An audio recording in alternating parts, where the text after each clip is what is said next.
Thanks for tuning in. My name is Mark Linde. I'm your moderator tonight. You are watching Brockton Community Access and listening to 95.9 WATD. We have the first mayoral debate for the city of Brockton for the 2015 preliminary election that'll take place on Tuesday, September 22nd. With me in studio are the four candidates who I will introduce, but we're also going to introduce the two panelists really quickly, if we could. I have Kevin Tocci from WATD Radio, the voice of WATD, and Christine James, the news director, the person you hear every morning on WATD-FM. So welcome and thank you for joining me. We're going to go right in at this point in time to the opening statements, and we did a scientific drawing earlier on 4 slips of paper, and we are going to start. The first candidate that's going to be up is Jacob Tagger, and I'm going to cue my little timer here, and you're going to have 2 minutes to do an opening statement, and we can find my little stopwatch here and hit the start. Jacob, go. First of all, I'd like to thank BCA and WATD and the candidates for being a part of this forum. My name is Jacob L. Tagger, Jr. I reside in Brockton with my lovely wife and my 2 children. Currently, I'm a general manager and a district store trainer for a Fortune 500 company. And I've spent decades in Brockton as a community activist, youth mentor, and a coach. I am confident in my candidacy, and I am optimistic that the support I have received from the community is indicative of the residents' desire to see change. I want to be upfront to say that I have no political or organizational allegiances. I do not owe anyone any favors, and I cannot and will not be bought, intimidated, or pressured into doing anything for personal profit. It is simply not in my nature to do so. I am running for mayor of the City of Champions because I love Brockton. I, like you, desire it to prosper. I want to improve the quality of life for its residents, and I want to help businesses to prosper, our youth to be provided with opportunities, and the residents to feel safe. I firmly believe that we cannot and should not continue in the direction that our current government has taken us. I am fully confident that when we come together as a community to address the issues that hinder our prosperity, and when we magnify the things that make us great, there is absolutely nothing that we cannot achieve. Okay, thank you very much. Next up is Mayor Bill Carpenter. Well, good evening, everyone, and it's a pleasure to be here for tonight's forum. It's hard to believe, but it's been 19 months since I took office as your mayor. And I recall taking office with a sense of urgency and aggressive agenda and feeling as though there was a lot to do and not much time. And I still feel that way today. But I'd just like to quickly outline for you what some of our initiatives have been over the past 19 months and hope that we'll have an opportunity to explore some of these in more detail as the evening goes on. Fighting crime has been, is, and always will be our #1 priority. We've established proactive police patrols. We're expanded interagency sharing of intelligence and resources. We created a motorcycle unit. We brought back bicycle patrols. And we're investing in technology to make our police more effective. Fingerprinting technology, shot spotter, video cameras, and we have really embraced for the first time in the city true community policing. We've also worked hard to develop additional streams of revenue to reduce the property tax burden on our homeowners and businesses. We collected $1.2 million in auctions of surplus properties, and this has allowed us to help stabilize neighborhoods and create a future stream of revenue. We negotiated a host community agreement with the medical marijuana facility that guarantees the city a minimum of $100,000 a year. And I did negotiate a settlement of the litigation on the gas-fired electric power plant that guarantees the city a total payment of $82.85 million over the next 20 years. We've also implemented information technology to make city government accessible and efficient. We've revitalized Brockton's economy, including hiring the first city planner in 8 years. We have fulfilled our commitment to diversity in hiring and appointments to city boards. We've played an active role in leading the response to the opiate addiction crisis, and we are continuing our efforts to restore safe and clean neighborhoods to the city of Brockton. Thank you. Next up, Chris McMillan. Hello, my name is Chris McMillan, and I'm running for mayor because our city is in deep trouble. On August 25th, Moody's investment service downgraded the city's bonding rating from an AA3 to an A1 with a negative financial outlook for our future. Today, just hours before this debate, there was another shooting in our city. Last month, the Enterprise has reported that in a 3-day span, over 40 bullets were fired off within our city limits.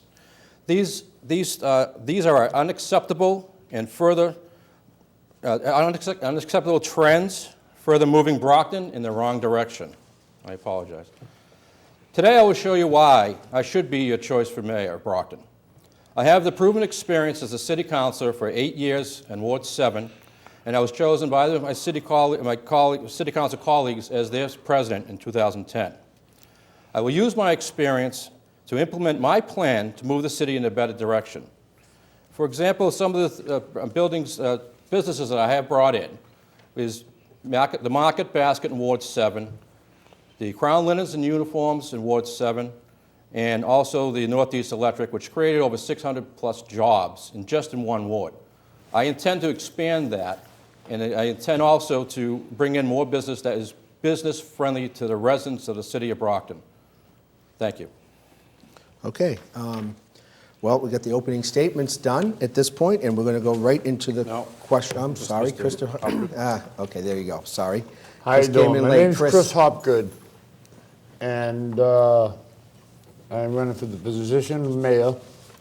And the reason I'm running for the position of mayor is because I've turned around and I've watched this city on a downslide.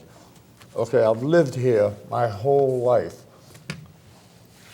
53 years I've lived here, and I have watched just the fact of the Brockton Fair turn around dissolving. Now we want to go ahead and turn it into a casino. I found that outrageous. But beyond that, the crime rate has turned around and just jumped dramatically in this city. And that is my battle cry, is I want to go ahead and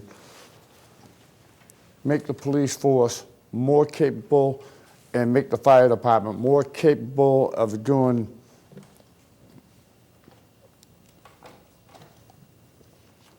well, basically what they're supposed to do, you know?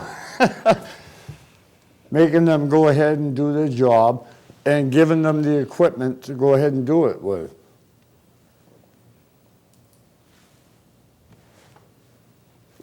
That's all I have to say. Still have 30 seconds if you want. I should have given you a couple of extra. Oh, okay, well, you know, I mean, I like Bill. Bill's a nice guy. But his views and my views are two different sets of views.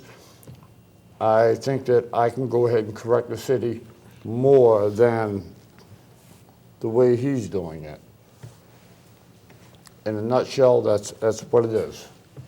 Okay, thank you, Chris, and I'm sorry for my little lapse there and jumping the gun. So we're live TV, that's what it's all about.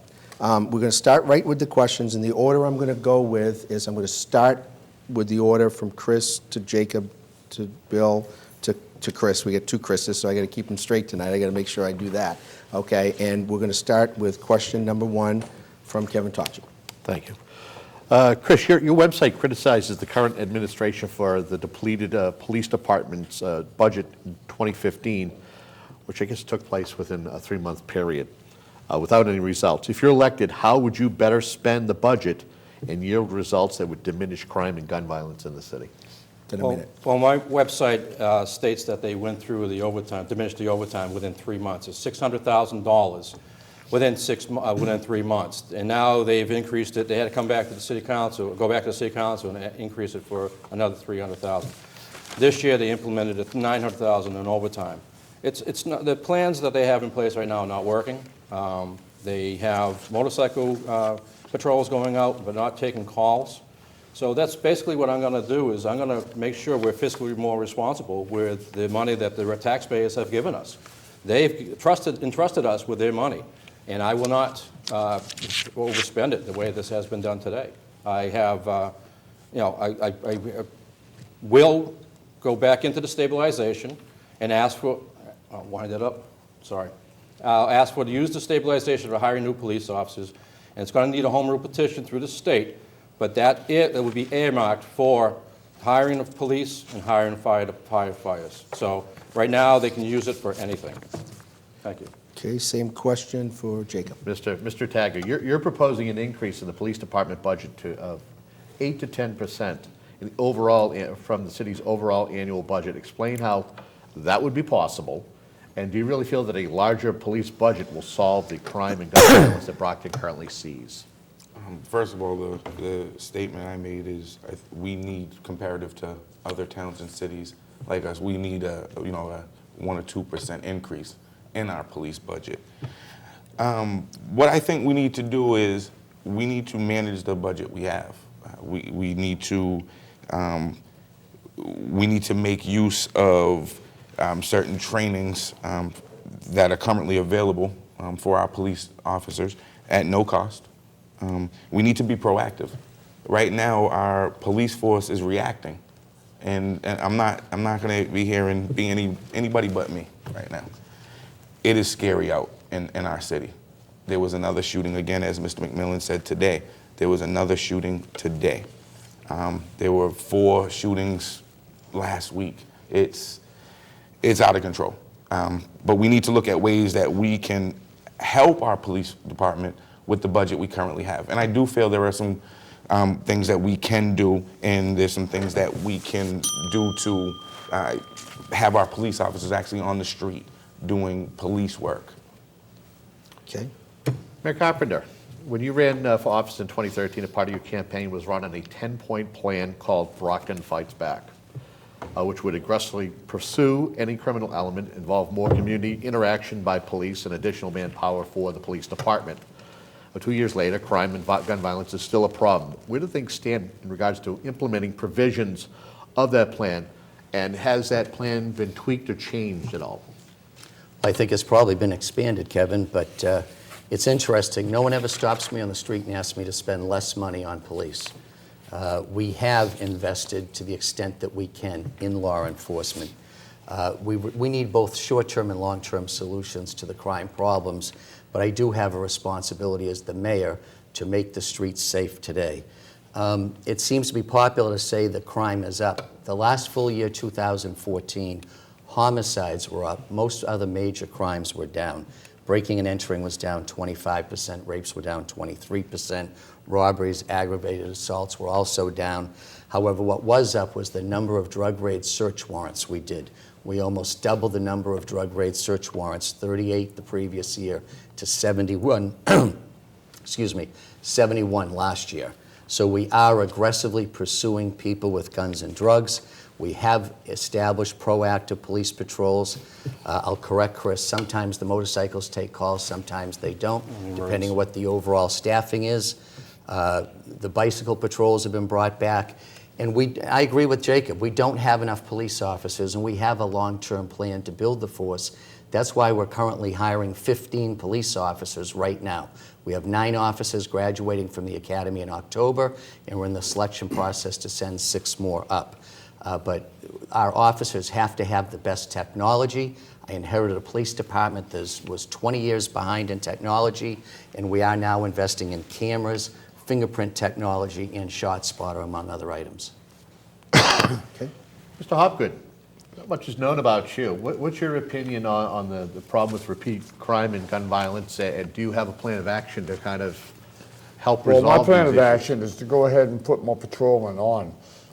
I mean, the fiscal budget is allowing us to go ahead and do that. If we don't have to go ahead and turn $88 million over to the water treatment plant, or Mr. Carpenter's suggesting, you know, we definitely have the money to go ahead and put more patrolmen on.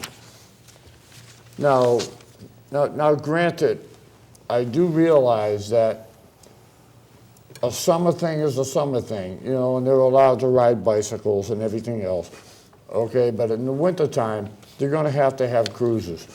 And they have to go ahead and have access to this.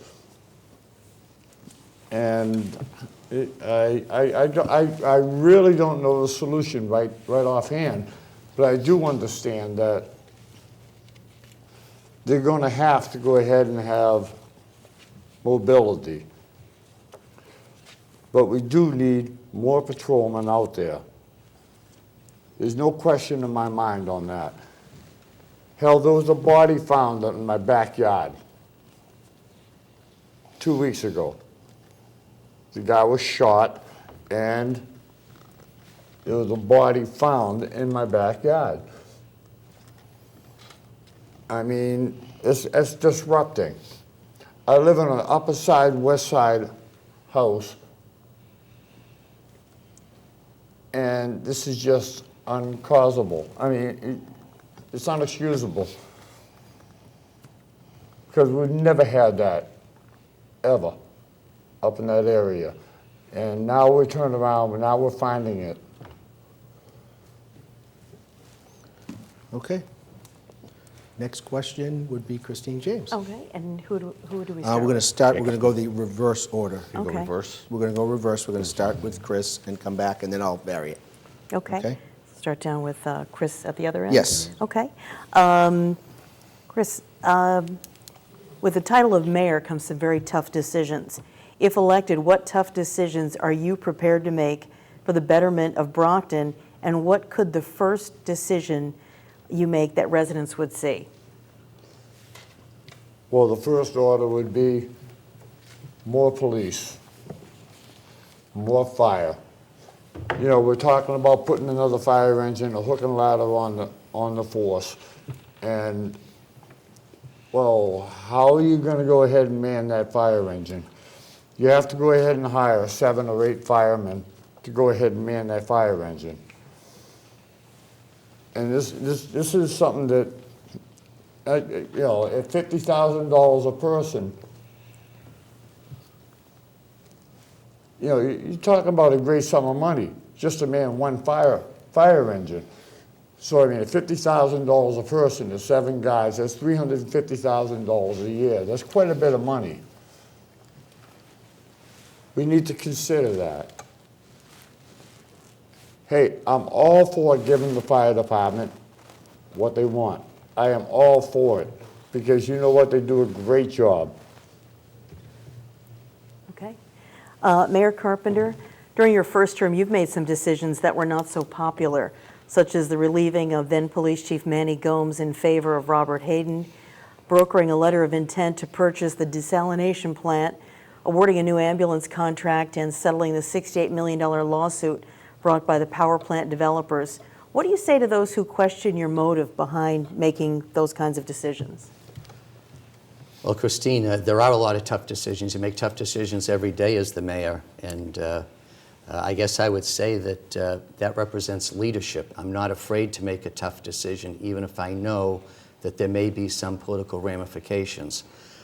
When I chose to change ambulance service providers from AMR to Brewster, I knew there would be union pushback, I knew there'd be fire department pushback. But at the end of the day, the city is collecting $1 million more on that new contract over the next 5 years than we did under the old contract, with more equipment and better service. In terms of the settlement of the litigation around the development of the electric power plant, I think I was pretty clear during the last campaign exactly what I was going to do. What I did for the first time is I followed the advice of our own attorneys, who were unanimous in recommending that that suit must be settled to preserve the financial security of the city. Mr. Macmillan referenced the bond report. The biggest criticism in the bond report of the city is the city's potential liability in that $60 million civil rights lawsuit, and the fact that for political reasons we've left $4 million a year on the table in a city that's strapped for cash. And just as a quick follow-up to the mentions of, there was a shooting in the city today, but I think that what we really need to do is let's look at what happened in the city in the last 36 hours, because we've got a professional police force that's out there fighting as hard as they can in this battle. Early yesterday morning, an unmarked gang unit vehicle had a car under surveillance and stopped it just before it was ready to open fire on another car. 4 arrests, 2 loaded guns seized. Last evening, they chased a vehicle, got it. 3 arrests, another gun seized. So yesterday, 7 arrests, 3 loaded guns taken off the streets of the city. Unfortunately, today, someone did shoot one. Okay. Jacob Tagger, with the title of mayor comes some tough decisions. If you're elected, what tough decisions are you prepared to make for the betterment of Brockton? And what would the first decision be that residents could see? The first decision is I definitely, we need to focus on public safety. Again, that's the big issue, in my opinion, and I'm sure it's the biggest issue in a lot of people's opinions right now. Yeah, as mayor, you have to make tough decisions. In life, you have to make tough decisions. I'm a parent. I'm a husband. We make tough decisions for our family every day. And also in business, I have to, make tough decisions. What I bring to the table, and I have to say this about the mayor, is last election with crime was a huge issue, and that the current mayor harped on it against former Mayor Balzotti, and I feel there we need some accountability. We want to mention about what's been done in the past 36 hours, taking guns out of the streets and again, that's commendable. Our Brockton police are doing a wonderful job. I mean, they're doing the best they can.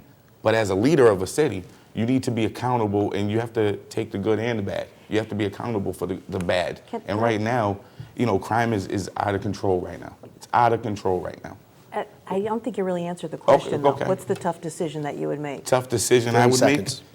make is, I think we need to look at, and not think, we need to look at the desalinization contract. We need to get out of that. I've been advised by my legal advisors who tell me that there's been several breaches, and I think it's a contract that we definitely need to challenge and not purchase the desalinization plant for $88 million, but actually get out of the contract and save the city $6.3 million a year and put that towards fire, police, and education in our city. Okay. Same question, Chris McMillan, about tough decisions with the title of mayor. What's the first decision you would make that would be a tough decision that residents could see? Well, my first moves would be to evaluate every department, try to catch all the wasted money. But as a city councilor, I know how the process works and how the city hall works, and that's why I bring my experience in. As the tough decisions go, I agree that the Aquaria Water has made some mistakes, and actually it's a bad product to even attempt to purchase. $88 million for an antiquated piece of equipment that if purchased by a bonding is 20-year bond, it would be $110 million. A 30-year bond, it would be expensive to the city residents, $150 million. I would not entertain that thought at all. That would be my first one. My second decision probably would make is to reverse this ambulance service contract, give them a 90-day notice, and bring in AMR back, because the contract, quite frankly, is saving the city money. But both companies were going to give the same thing. Unfortunately, I wasn't given any donations from Brewster Ambulance Service. Someone else was. So that would be the first decisions I make as a city councilor. Thank you. Thank you. Okay, and now we're going to go to question number Can I get a quick rebut on that, seeing as that response was, Yeah, I think, I'll pretty be targeted rebutting towards also. me? Is that, I'll- we have a We're going chance to for all day rebuttal? long. Yeah, we can, but we're going to stick to All right. 30-second rebuttal. Go ahead, Mayor. Well, just quite simply, I think the more important question around AMR is how did they have a no-bid contract for 32 years in the city? For 32 consecutive years, their contract was extended without ever once being put out to bid. So the fact of the matter is that I knew that competition would create a better deal for the residents. The new deal was $800,000 more than AMR's final offer was on an extension before I put it out to bid. And all reviews of Brewster's performance for their first 2 months have been outstanding. Chris? Unfortunately, that's incorrect. by the mayor. It was just stated. It was an even contract. They went back and forth with the mayor, both companies. AMR promised to match the Brewster contract along with the multiple ambulances, along with the same amount of money. But that's the bottom line. The bottom line is we have to do what's best for the city of Brockton, and have a new ambulance service that's having made some mistakes already, Mr. Mayor. You can talk to the hospitals; they'll tell you they don't like the ambulance service right now. Thank you. Jacob, 30 seconds. The biggest issue I had with the AMR Brewster situation was how it was handled. You know, Bill, you had formed a committee, and then you disregard the advice of the committee. No, it's not true, Jacob. Okay. You weren't in the room. disregarded- You weren't in the room. You and don't I- know what was said in the room. You weren't okay. there. You disregarded the advice of your committee, of your experts, and the way you handled it was the wrong way to handle it. In my opinion, you put on a show. If it's your decision, you should have made a decision. There was no need to form a committee and then disregard what advice they gave you. Again, in my opinion. Chris Hopgood. I have no comment. Okay. Next question, we're going to start Kevin Tocci, and it's going to go to Jacob Taggart first. Jacob Taggart first. Earlier this year, Jacob, you announced that you were running for Ward 6 City Council, then changed your mind a few weeks later to run for at-large. Yep. And then changed your mind yet again in June. What do you say to voters who might question your ability to make a decision and stick with it? Actually, what I say to voters is I was the first candidate to announce and put myself out there because I believe in the city. What I'd also say to the voters is I've been an active member of this community for 21 years. I've always cared about this community. And the one consistent thing with myself being involved in Brockton politics is my pure intentions for the city of Brockton. So no matter what the position is, this is the position that my family and I feel I could be the most effective in. That's why I made this decision. Okay, I am going to, I believe it's 7 o'clock, if I'm not mistaken, and we have to do what's called a station ID for WATD 95.9 FM. You're listening live on 95.9 and watching live on Brockton Community Access. We're going to go to the second person. That would be Chris Hopgood. Chris Hopgood. This is your first time, as far as we know, that you're running for political office. Why didn't you consider running for school committee or ward council in order to get some Well, because I've experience? turned around and I've seen so much corruption going on inside my neighborhood that I'm just sick and tired of being sick and tired. You know, I mean, it's time to go ahead and step up to the base and turn around and tell people, I live here. I've lived here my whole life. 53 years I have lived here. And it's like, I'm just watching it kind of going down the toilet. And I hate to see this. I remember the Brockton Fair when it turned around, it used to have 2 barns. And one barn was full of horses and cattle, and the other barn was full of chickens. But that's the way that I turn around. I view Brockton as. I'd love to go ahead and see it back at that point. Okay. Next would be Chris McMillan. Chris, your involvement in the city since losing the preliminary in 2013 has been somewhat limited, plus your campaign didn't officially get off the ground until late June, July. What makes you think you're a better choice to be on the ballot in November? Well, it's true. I took 2 years off to catch up with the family. I was a city council for 8 years, and it takes a lot of time out of your family life. So with the 2 years, I basically rejuvenated my batteries, and I evaluated the people who were looking to run for mayor. I thought that with my 8 years of experience on the city council and a year as a city council president, I would be the best choice for the city of Brockton, especially the way it's being handled right now and being run right now. To me, the city is in dire straits right now for someone new. 2 years ago, crime was up, and it's still up right now. I don't care how you want to twist the figures right now. Crime is still up, and it's not just the crime, but what's up right now, ladies and gentlemen, is the fear of crime. You're changing your living habits because of their fear of crime. So I'm here as a mayoral candidate with the experience to go in there and make changes that need to be done. That's the bottom line. Thank you. Okay, and Mayor Carpenter. Mayor, your relationship with the city council has been somewhat turbulent during your first term. How high is it on your priority list to have a better working relationship with the city council if you're reelected? I think, Kevin, the relationship is already a lot better. And I think that if you went back 19 months ago to the first 3 months of this administration, sure, I think you could say those first 3 months, the relationship was strained. And I take some of the responsibility for that. And I think some of the councilors would also. But since that time, I think I've really forged good working relationships at one level or another with just about all of the councilors. I think we've improved communication. I've tried to be open and accessible to the councilors at all times. So it doesn't mean that on a particular issue, a councilor may not challenge me. But on the same token, Kevin, I stand up for what I believe in. And so I'm not afraid to go in front of the council and defend an action that I've taken or explain to the people a decision that I've made. And I think that the council meetings might be a lot less turbulent if they weren't televised. Okay. I'm going to leave that. Let's go to the next question, which would be from Christine, and we'll start with Mayor Carpenter. Okay. Thank you. During your first year, you've worked to move the power plant project forward and signed a host agreement to build a casino to generate revenue. What's your backup plan if these two projects never become a reality? Well, I believe the electric power plant will become a reality. The litigation has been settled, it's permitted, it's zoned properly. I think it's just a matter of timing there. In terms of the casino, we haven't placed a bet on the casino. I've advocated for it because I believe $12 million a year of revenue to the city of Brockton changes this city.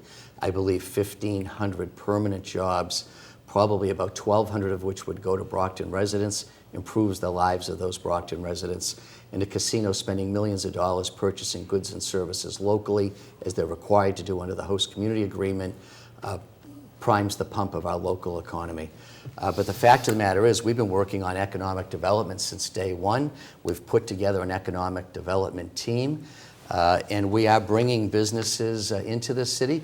We are working with existing businesses to expand and reinvest. And I believe, Christine, that in the very near future, when the figures come out, easy for me to say, we will show the growth in the tax base will be the second highest one-year growth in the history of the city, only second to the year that Good Samaritan Hospital went from a nonprofit to purchase by Stewart. That was a unique one-time transaction. But our new growth this year will be more than double the projection, and it will be the second biggest year of new growth ever. So we're getting it done with or without a casino. Okay, next would be Chris Macmillan. Okay, Chris, you've maintained that you're against the power plant project going forward. You seem to be opposed to having a casino in the city. If you're elected, what types of businesses would you lure that could generate millions of dollars annually in tax revenue? Well, right now, yes, I am against the casino. It's not in a good spot for the city of Brockton, in a good place. The neighborhood, if you ever took a survey around the neighborhood, it overwhelmingly was defeated. Unfortunately, it's passed. It's out of our hands right now. It's in the state's hands. But power plant, I'm against it 100%. The generation, the business I would bring in the city of Brockton, I would work with the city planner, in fact, that when as a city council, we actually implemented a city ordinance, making it something that the mayor would have to do. That job there was in as a city ordinance. So I would actually bring in businesses such as Crown Linens and Mark's Basket and Northeast Electric, and businesses that would be good for the community. I would sit down with Mr. Carney and say, what can we do with that property that's better for that property than the casino? You're talking about gamblers coming in. You're talking about the results from people just driving in and leaving the city. We want people to come into the city and stay in the city and spend money in that city. So that's what I would do, bringing more business that way. Okay, next would be Chris Hopgood. Okay. While your position isn't known to the power plant project or casino, what types of businesses would you lure that could generate millions of dollars annually in tax revenue to Brockton if these two projects are never gone forward with? Now, you know, I do know for a fact that the LED was gonna go ahead and, they were gonna go ahead and put an LED plant here in Brockton. The power plant was thinking about it. And it's gonna create 1,200 jobs. Now, what happened to that, because they didn't get the contract and they want to go ahead and sue the city now, is beyond me. But I would suggest that we turn around, we bring in one of the major corporations like Sylvania or whatever, you know. We have plenty of prime properties here in Brockton. We have the property down there on Lawrence and Montello Street. That can be turned into a business.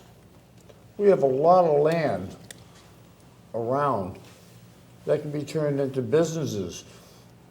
And I'd have to go ahead and get in touch with people that can go ahead and, you know, constructive people that can go ahead and design a contract to go ahead and make this happen. But right now, I don't have answers. Okay. And Jacob Taggart. I believe you were opposed to the power plant project and casino. If you're elected, what types of businesses would you lure to Brockton that could generate millions of dollars annually in tax revenue? I want to make a few points. Okay. I'm against the power plant due to its outdated technology, and contrary to what proponents of the power plant want the voters to believe and using the fair tactics, I don't believe that they're going to win the lawsuit. I think that's a myth, but you know, we'll tell voters that. That's what the proponents will do. The casino, again, as Mr. McMillan said, the location's terrible. It's a bad idea. You know, our students are right there near the high school. The location's horrible. And I also want to make it known that myself, and as a city, you know, somebody who's a city leader and city councilor, were the only two current city councilor that spoke out against the proposed casino. And I don't think that's done either. The mayor wants to speak about, you know, litigation from the power plant, but wants to sue the gaming commission for the casino. I never said I wanted to sue the gaming commission. Or threatened, you know, possible You're making litigation. stuff up, Jacob. I've Okay. never said anything like that. Okay, that's fine. You'll have The your game chance is to the I'm gonna speak. let you You'll resolve have your this chance story. to speak. So anyways, businesses that I would like to attract, one, I would like to attract business that cater to our community. We have a long history of sports town. Entertainment, as far as, you know, like movie theaters and things for our children to do. Businesses that complement some of the businesses that we already have here. I believe, you know, the current administration is trying to hit home runs with these quick, you know, these big hitters, and I think we need to, you know, get some people on base and, you know, businesses that complement each other. I'm going to allow a rebuttal on that. Mayor Carpenter, did you want one? Well, I just want to clarify, I have never, ever made any statement in terms of litigation around the casino or threatening to sue the Gaming Commission. I've worked in the city's role to work cooperatively with the developers as they are in front of the process, in front of the Gaming Commission. I did appear in front of the Gaming Commission and testify to them about 3 weeks ago, encouraging them to continue the process in Region C, because I felt there was pressure to not issue a Region C license, and because of New Bedford dropping out. And so it was important that Brockton not be penalized. You know, Brockton never gets a fair shake at the state level. And I just want to make sure Brockton gets a fair shake in this process. But I certainly have never suggested or advocated litigation by the city involving the casino. Chris, do you want to rebut? As far as the casino goes, it's not a good deal for the city of Brockton. I know that they're fabricating how many jobs it's going to create, the amount of money it's going to have. We brought in, as the city council, as I said before, I worked with the city, with the mall. We almost had a movie theater there, but unfortunately for the movie theater company decided not to do that. So instead we have a market basket now, which that's what I do best. I work with the companies and the businesses around the city, and I will work diligently to get something in Brockton, a large corporation, hopefully a large bank that would love to make their corporate headquarters here. I brought in two corporate headquarters in my 8 years. Northeast Electric and Crown Linens, they both brought the corporate headquarters here in Brockton, and that's what I'm going to expand on. Chris Hopgood? Yeah, well, my vision on the casino is that I turned around, I drove tractor trailer for 22 years. Okay, I've been down in Mississippi and Alabama, and I've traveled to Reno, and I've traveled all across the country. And you know, the only thing I've ever found out of a casino was 25 pawn shops popping up. The crime level goes up, prostitution goes up, drug level goes up, and I don't see the benefit to coming to this city to put it in my backyard. I just do not see it. That's all I have to say about that. Okay, I got my 15-minute cue left for this debate. So what we're going to do at this point is we're going to do those quick questions. And we're looking for a 30-second answer, right, Kevin?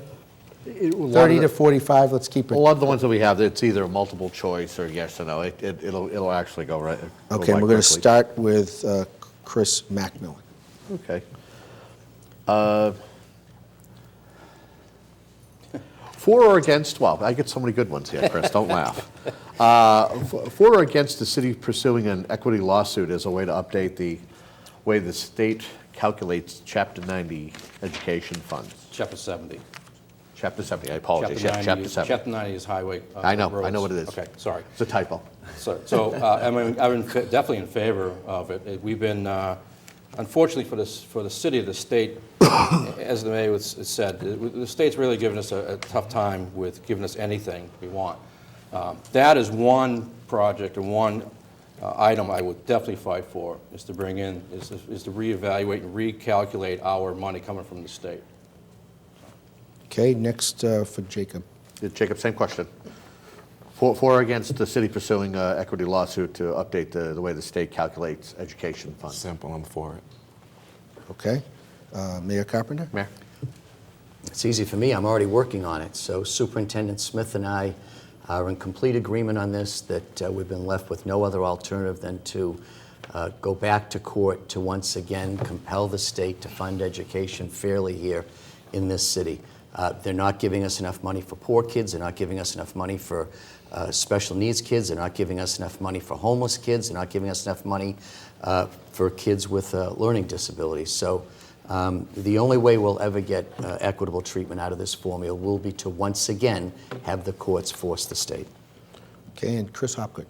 Same question, Mr. I'm Hopgood. totally in agreement with him because, you know, I was at a meeting the other night and Chris was down there, and we talked to the superintendent, and there's just not enough given from the state to go ahead and, you know, to fund everything, and they need it. And I really believe they need it. Okay, we're going to go to quick question number 2 from Christine. Thank you. And we'll start with Jacob Taggart. Okay. Finally, I get to start. Social media sites like In Brockton or the Brockton Hub, pick one of the following, your opinion. Valuable community asset, free entertainment, complaint central, or no comment? First of all, my Pick one of the four. assistant campaign manager is the administrator for the hub. Pick one of the I four. think it's a good source of information, but of course it'll follow with the drama. Okay. But it's a good source of information. Okay, next would be Mayor Carpenter. Mayor Carpenter, same question. Would you like me to repeat that? Social media sites like In Brockton or the Brockton Hub are one of the following. Valuable community asset, free entertainment, complaint central, or no comment? Well, I think there's a real important role for social media. I've certainly used social media as the mayor, using Twitter and Facebook to communicate with the voters. So I think there is a role for sites like that. The problem I have is there's no accountability. People can just put up whatever they want with no responsibility for it. So I think that we have to find a way to make it accountable. And quite unfortunately, I find a lot of the information posted on there to be inaccurate. Which would you pick, though? Yeah, one of the- Community asset, free entertainment, complaint central, or no comment? Complaint Central, Okay. All Okay? right. if I'm forced to make a selection. That's funny, he finds it inaccurate because a lot of his people Okay, put ne- inaccurate no, information no. there. Same question. Chris Hopgood. Chris Hopgood. Yeah, I would probably say no comment. Because that's a tough topic. I mean, it's like, do you want to give everybody what they want to hear? And do you want to go ahead, you know, it's a tough topic. Okay. Same question, Chris McMillan. Would you like me to repeat those Yeah, choices? would you please, if you don't mind? It's Sure. Social media sites like In Brockton or the Brockton Hub, would you describe one of them as a valuable community asset, free entertainment, complaint central, or no comment? I would say a valuable community asset, because a lot of times when there's shootings going on in Brockton, the hub has it before I can hear it on the police scanner. So, you know, they have their ups and downs as open, you know, a free media website would have, but sometimes they hit it right on the spot. Other times they go overboard, but that's the American way, the freedom of speech. Okay. So.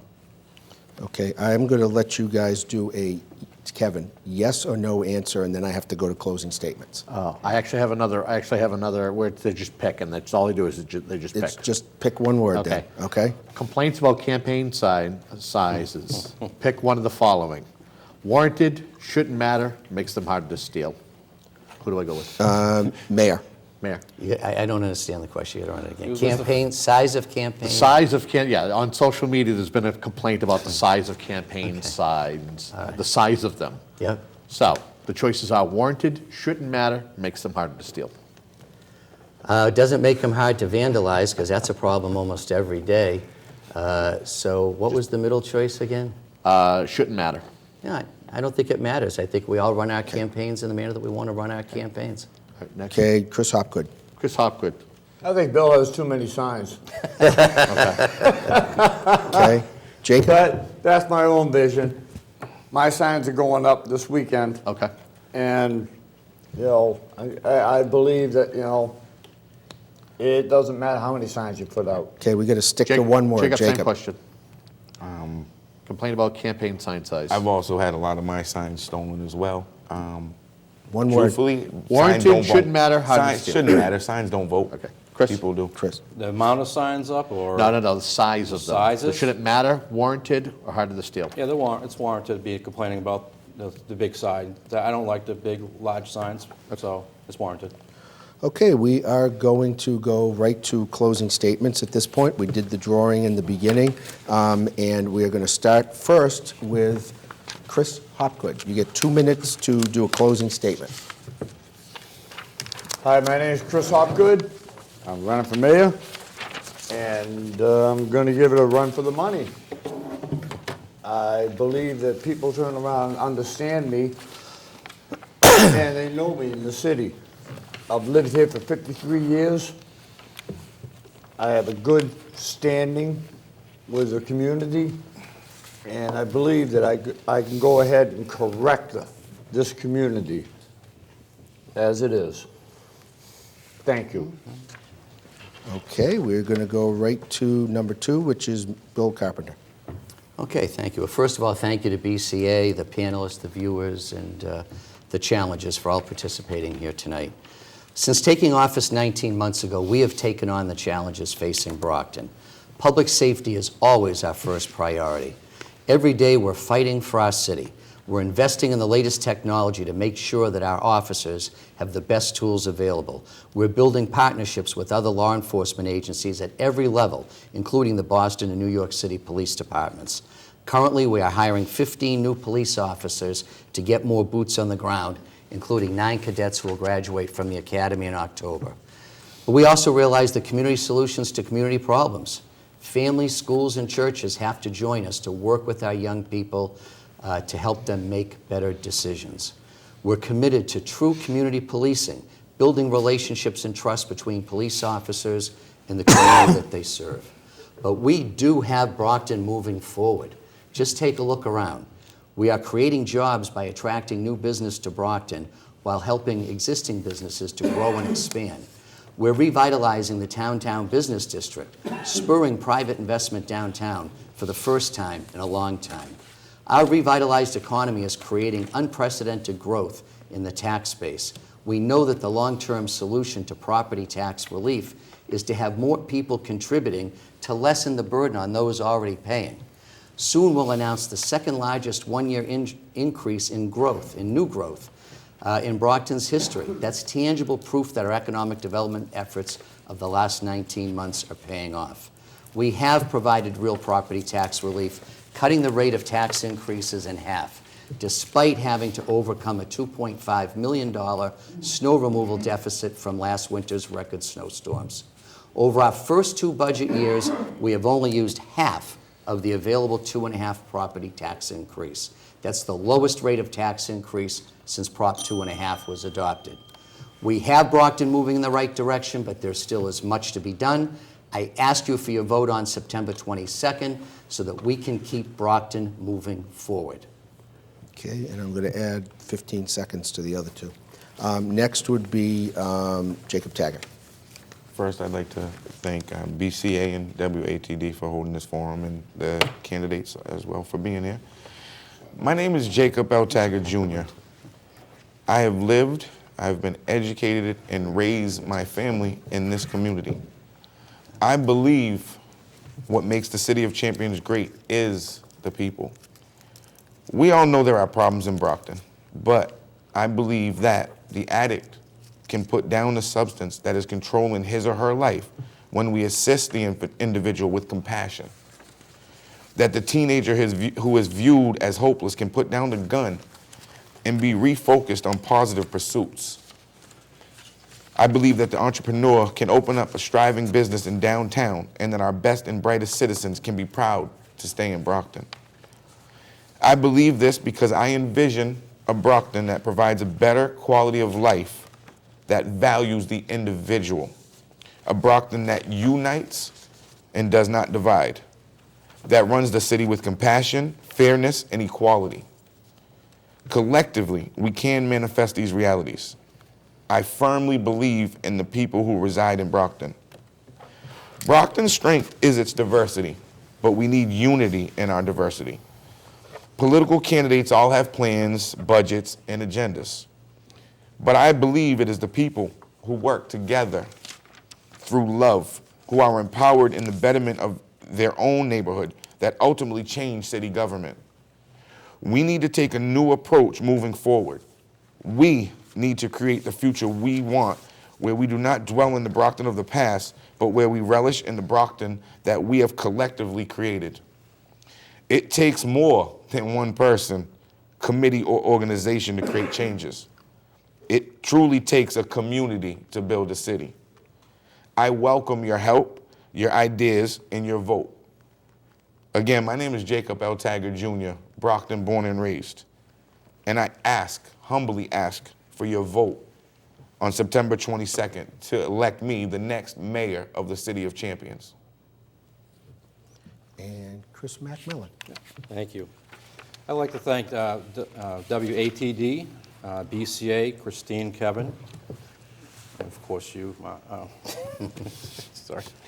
My agenda is focused on all of the residents of the city of Brockton, for the long-term future of our city, and not the special interests that are making a quick buck. Ladies and gentlemen, our city is not for sale. If I'm elected as mayor, that's how it's going to be. I have the experience needed in City Hall and the knowledge to make tough decisions when we need to. And we need to move the city in a different direction, in a better direction than it is right now. You have to ask yourself, Do you actually feel safer right now, today, than you do 2 years ago? If that's a no, then vote for me on September 22nd. If it's a yes, vote for the current mayor right now, because I believe, strongly believe, that nothing has changed at all in the city in over the past 2 years. Brockton needs a mayor who is fiscally responsible, who will stop the excessive spending of this current administration. I'm not going to make false campaign promises.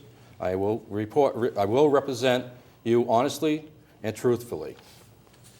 The bottom line, ladies and gentlemen, 30 seconds, thank you, is that most of the campaign, if not all the campaign promises that were made 2 years ago have never been fulfilled. Matter of fact, they've all failed. As far as the police hiring goes, 14 new police officers, we're only actually having a +2 on that aspect. The rest are filling retirees' positions. So for more information for my candidacy, go to chrismacmillan.com. I'm #1 on the ballot. I ask for your vote on September 22nd to make this a better city, and a truthful and honest person will be your mayor. Thank you. Thank you to the candidates. Thank you to the panelists. We're going to do a quick wrap. I think I only have 30 seconds left. You are watching, what do I have? Give me a live cue. Wrap it. Okay, so you're listening to WATD, watching Brockton Community Access. You'll be able to see more candidates up to Election Day, but most of all, make sure to go out and vote on September 22nd. It's your duty and it's your right. Thank you for joining us.